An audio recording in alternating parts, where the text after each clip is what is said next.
Hey guys, subscribe for daily knife content. And if you're shopping for knives and gear, make sure you check out the description of the video you're watching right now for links to some great online retailers.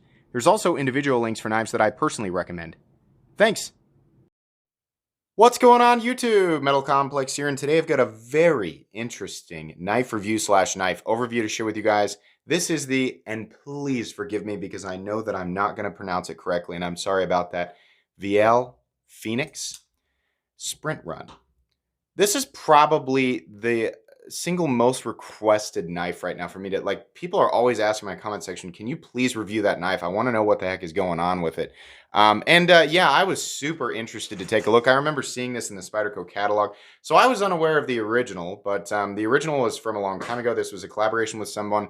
Viele has passed away. So rest in peace. This was kind of a tribute to that original collaboration, the original looked quite different. It actually, or at least the original that I saw, I don't know if there were other variants of it. It had micarta, and this is red G10, titanium, and VG10, and it's pretty pricey. You can still buy it right now. I will link it down below, so you can, if you want to, you can check it out. I'll also link Spyderco knives in general down there, but I do want to give my thoughts on this knife. Thank you so much to the person who sent this in. Really appreciate that. Thanks so much to my generous patrons who are supporting me right now. There's a link for my Patreon right down in the description. And please make sure to follow me on Instagram at metal_complex. Let's go ahead and do our usual measurements here. So the overall length of the Phoenix is coming in at, that's smaller than I thought, 7¼ inches. Blade length is actually coming in at 3 inches. And the cutting edge, believe it or not, is coming in at only 2.4 inches. If you're a big ratios person, right, if you really like blade to handle ratio or cutting edge to handle ratio to be nearly 1-to-1, this is not going to be the knife for you. The ratios are way off, but this is a Spyderco, and remember that some of their most popular models, and honestly, some of the most popular knives in existence have wonky ratios, right? So it is what it is. Let's go ahead and do some size comparisons up against the Ontario Rat Model 1 and its little brother, the Ontario Rat Model 2. So you can see here that this is actually really close to the length of the Rat Model 2. How about up against the Spyderco PM2? I think these are really the size comparisons that people want to see. Up against the Spyderco PM2 and the Spyderco Para 3. So there you go. If you've been waiting to see something like this, we are roughly in the exact same ballpark as the Spyderco Para 3. We are at an angle here, so this guy's looking a little smaller than the Para 3, but rest assured, it is essentially the same length. In fact, if I remember correctly, the Para 3 is exactly 7¼ Yeah, so it is Para 3 sized with the forward choil in exactly the same place. Last but not least, the Benchmade Griptilian, or in this case, the Ritter Hogue, and its little brother, the Benchmade Mini Griptilian. This guy's definitely bigger than the Benchmade Mini Griptilian, but because of how they've got this set up, it actually has substantially less cutting edge than even the Mini Grip. Let's go ahead and talk about carry profile here. I know you guys want me to talk about that lock. We will. The thickness of this guy, it's not an overly thick knife. In fact, it's actually quite a bit thinner. Can we get it to focus there? Quite a bit thinner than the Spyderco Para 3. Length and height up against the PM2 and Para 3. You can see here that it's kind of got the same thing going on with the big Spyderco hole hump, right? It's about the same height. Maybe a little bit longer in the handle than the Para 3 because of this area up here, which is kind of, it's weird. We'll talk about it. Not nearly as long as the PM2 though. So for materials, we are looking at a combination of steel back here on the spine. This area here is titanium, hardware, steel, right? And so yeah, there is definitely titanium on it. Then we're looking at red G10 and then a VG10 blade. Let's go ahead and take a look at the inside here. I don't think we're going to need my flashlight to see it, but my flashlight is listed down below if you want to take a look. There is no milling on the inside, and that's okay. I don't think it necessarily needs it. Let's go ahead and measure blade stock thickness here real quick. Caliper's way over here today. Everything does have a specific spot on my table, but sometimes it wanders. So thickness on the Phoenix is coming in at 130 thousandths. That's kind of where I expected it to be. Let's check the weight on this guy. My guess is this thing weighs a little over 4, maybe 4.5 ounces, but that's just my guess. I honestly don't know. Okay, 4.06 ounces. So there you go. If you're, again, somebody who leans heavily on ratios, that's probably not going to be your favorite thing in the world. To me, 4 ounces is 4 ounces or 4.06, right? That's not really a weight that bothers me, and these aren't really dimensions that bother me. So I can carry it, you know, and be comfortable. But depending on who you are and what your preferences are, that might not be the best thing for you. Let's go ahead and do a hardware check on this guy. Get out my tools. As per usual, tools are very inexpensive and very recommendable. You can find them right down in the description.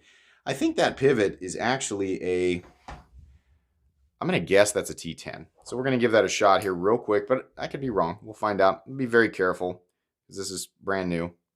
Yeah, the pivot is a T10. I don't need to check those screws. The screws are going to be T6. There's quite a bit going on here. I've taken apart the Manix 2, the cage lock, which is similar, right? That creates a little bit of a frustration. You've got some overlay screws, right? So there's quite a bit of hardware. You can take this knife apart, but my guess is it's going to be a lot more difficult and a lot more frustrating than your typical liner locks with just a few handle screws, right? So beware. I'm not going to take it apart. It's not mine. I'm not going to do it. Maybe at some point, Nick Shabazz will take it apart. That's who you'd want to check for that. I think that's about it. So let's go ahead and talk about this thing. So again, this was a tribute to a model that was made a long time ago. I don't know exactly how long ago, but I mean, a lot of you are going to point out like that looks like a Spyderco from the past, right? Apparently, Vale Phoenix's, and I'm so sorry if I'm not pronouncing his name correctly. I feel like that's how it's supposed to be pronounced, but I could easily be wrong. This was his signature thing to put these extra holes up here. If you're wondering what those holes are for, I think they're just aesthetic holes. It's just kind of his thing, right? The Spyderco hole, definitely accessible. I mean, this is an easy knife to deploy and disengage. This is using the this ball bearing lock here. And you've got this large ball bearing, and I'll tell you how this works. You can kind of see, there's the tang of the blade. There's a coil spring behind that ball. You can see back here that sort of stop at the other steel area where the ball is being sandwiched, right? As the blade rotates into position, the ball slides into place. That is an extremely strong setup. If you could imagine what it would take to overcome, I mean, this area right here, that ball has to be slid backwards in order to disengage. So the amount of pressure you'd have to put on the spine of the blade to get it to disengage would be close to the amount of pressure that it would take to crush that ball. You're not going to do that. So yeah, the lock is ridiculously strong. It is really cool, and I like the thing that I like this over the cage lock from the Manix is that everything is steel. It's not plastic, right? You can get in there and pinch it. It's a little, the ball's kind of sunk in there, so you can get it. You're going to find your thumb and your index finger being kind of worn out from doing it over and over again because you kind of have to dig a little bit and then pinch down. So, you know, advantages, very strong, unquestionably strong lock. It's a lot like, you know, I'm not saying it's as strong as a triad lock, but it's kind of, gives me the same vibe. Everything else on this knife will break well before that lock breaks. So the strength is present, but probably trivial. It is cool, and I gotta admit, this I like this how cool this whole area looks. This sort of complicated mechanical area, right? It's just neat. It's interesting. It's not that we need this, but it's cool. I like it. I like how it looks. I think, you know, so this area is titanium, and we got kind of some craziness going on here, and we've got some areas that are a little bit sharp. Again, paying homage to, you know, the maker and the original design, and they stayed true to it. So they probably could have changed some things and made it a little more refined, but this sort of satin finish titanium with the kind of really, honestly, this area right here, you can see there, it's actually sharp enough to shave my fingernails. It's not knocked down very much. I wish that they had done that, but they probably wanted to keep everything exactly the same for this model, the same as the original. So, you know, the part of me that's handled so many amazing modern knives here lately wants to critique that, you know, and I'm going to, but at the same time, it's like, well, they did, as far as I can tell, they kept everything exactly the same, right? Satin finish doesn't really bother me, but had they done a tumbled finish or something just a little bit different on here, I think it would have been nice. I think it would have knocked this down and made it look a little bit better. But it does look pretty darn good. So this is manufactured in Seki City, Japan. Same place as like the you know, the Delica and the Endura. And initially I thought, well, surely that's going to be made by, Taichung Taiwan. And I think maybe if it was, this is the kind of thing that I kind of feel is synonymous with Seki City, Japan Spydercos. And that's based on experience with much less expensive Japan Spydercos, right? The Delica and the Endura, they're definitely less expensive. I think this is the most expensive Japanese Spyderco that I've ever handled. So I don't know. It would have been nice to have those areas knocked down, but they're not. Pivot hardware looks nice, right? I mean, it's pretty straightforward. Pocket clip, again, it has the 3-hole, which is signature for Veil. Or as far as I understand, it is sunk into the scale, so that's cool. It doesn't carry super duper. It actually carries a little bit shallow. But again, designed from the past, and they were kind of sticking to that. Fit and finish overall, though, very, very good. I mean, if we're talking about little corners and things, that should be nice. If we're talking about refinement, that's one thing. If we're talking about fit and finish and how well everything was put together, it's very good. I mean, everything looks great. The G10 overlays look nice. There's contouring on there. Let's talk about ergonomics, because that's an area where this knife, I think, shines. This is a very comfortable knife to hold despite those areas being a little bit sharp. Where my fingers naturally fall, this is comfortable. I mean, it's ready to be used. We have this reverse tanto sheep's foot, sort of modified sheep's tanto thing. I'm not really sure what we call this. It looks like a sheep's foot to me, right? I mean, that's a good blade shape. This is hollow ground, and it is VG10, curiously. Now, that's the one thing where I'm thinking they might be trying to pass that off as the original was VG10, so this one's going to be VG10.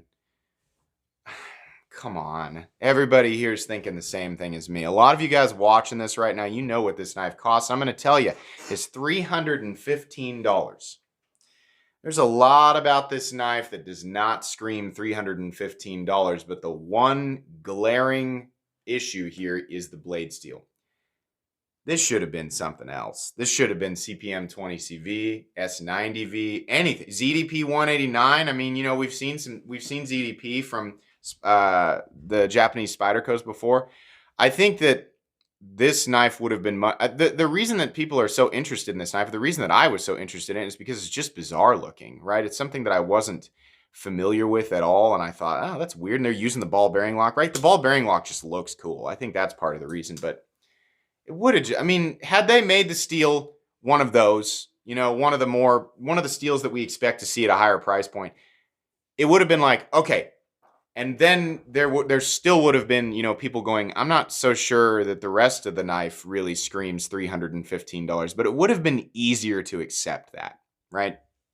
So, guys, I have no idea why they use VG10. If you're not a steel snob like me, which is the only way that I can label that, right?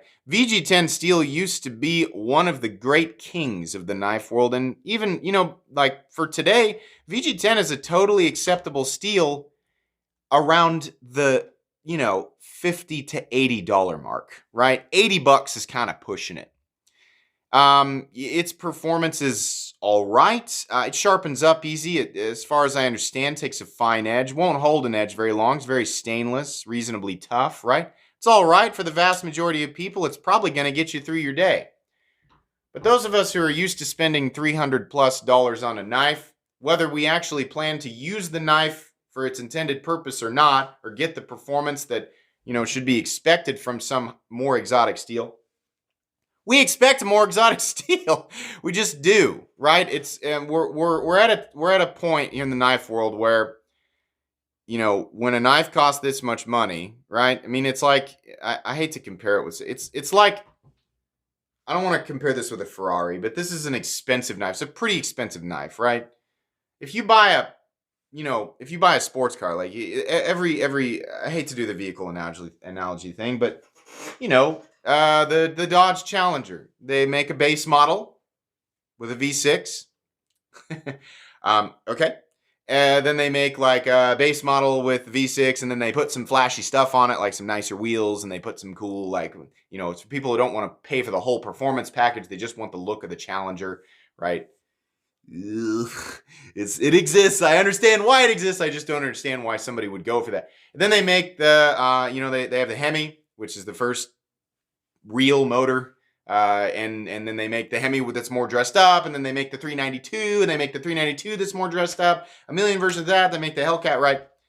This is a lot like picking up essentially a wide body, what would be a wide body 392 with all the dressings of the crazy sportiness, right? Like it's got all the exterior kind of wildness to it, and then it has a V6 engine. That's a bummer. Like, I mean, this knife screams like weird and different and crazy. Let's put something more performance oriented on it, right? Whether or not you actually plan to drive the wheels off that Challenger or not is beside the point, right? I mean, that's just what you want with it, right? Even if it's just going to sit in your garage and you're just going to look at it, which is totally fine, because in that situation, it's your money, you bought it, you can do whatever you want with it, right? You can sit in it every night and read it a bedtime story and then never ever drive it. And if that brings you happiness, then fine. That doesn't really matter. But the, have I made my point? It's not like I know people are going to agree with me, right? I think we can move past this. This shouldn't be VG10. It should be a better steel. Corners on the inside of the hole are a little bit sharp, and that's, satin finished, right? Up here, curiously, they're not as sharp, but they're still a little bit sharp. Blade looks okay. It looks all right. It kind of, it looks like a blade that you might see on a $100 Japanese Spyderco. And a lot of this, again, it's just, I'm repeating myself, pays homage to the original design, but I don't know. Action feels good. Action feels really smooth. I thought, oh, wow, that's pretty smooth for phosphor bronze. Wait a second. It's not phosphor bronze. Yeah, can you see those washers? The white in there? Yeah, those are nylon. Nylon is, traditionally they create a smoother experience than phosphor bronze. They do a good job of keeping debris out of the pivot, right? They're nowhere near as durable. One time in my life, I've actually had nylon washers tear from use, and it was from being up on, it was the Cold Steel Tough Light. I was using it up on the roof when we were scraping everything off, and all the stuff from the shingles, and there was a tiny piece of that got in there, and as I was opening and closing the knife, it was actually wedged under a lip that had kind of bent upwards. It was just a blue moon perfect scenario for that thing to tear, right? But it did happen. I'm not saying that that's absolutely going to be the case with this knife. I think it's pretty unlikely, but had they been phosphor bronze, the action would have been slightly less smooth, right? And the knife probably would have cost a little bit more money. For what reason, I don't know, just because. But it probably wouldn't have torn. I think this knife also would have done great with bearings, but they would have had to change the design. This should have been phosphor bronze. Nylon would work just fine, but this should have been phosphor bronze. That's how I feel. I'm not a huge fan of the Teflon or the nylon washers. I'm just not. Back here we have it's a standoff, right? And that's what's the integrity here is from this backspacer up here and this standoff. There's no lanyard hole thing, and that's fine. I don't really care. I think the pocket clip looks good. It obviously goes with the design. It's just curiously low. And, we've already talked about that. It goes. So the blade is pretty close to center. It's not perfect. This is brand new as far as I can tell. I will say that lockout is absolute. That blade is locked out. I truly believe I could grab onto that blade and wrench that thing as hard as possible and it wouldn't move. So this is a weird one, and it will undoubtedly, and I mean, regardless of how we all feel about it, this knife will undoubtedly go down in history. I mean, like, if you're a Spyderco collector, like if I always talk about the knife community being divided into three main core groups: enthusiasts, collectors, and users. And you can be a hybridization of all three or two of them, right? You could be more or less one thing. If you're like a hardcore collector, like you're almost a purist collector, I can understand the appeal to this. It's a sprint run that is celebrating a famous knife maker that had an original collaboration with Spyderco. They will undoubtedly only make a few of these, and then they will be gone forever. So this is, this will be one of those things that, I mean, were the materials perfect? Was the design perfect? Right? No, but the appeal to it is that it was just an oddball Spyderco. I mean, look to the past now. Like some of the weird oddball old school Spydercos that are just totally non-existent. all of a sudden there's all these people like, man, I want that. I want to add that to my collection. So that is undoubtedly the fate of this thing. It's weird, right?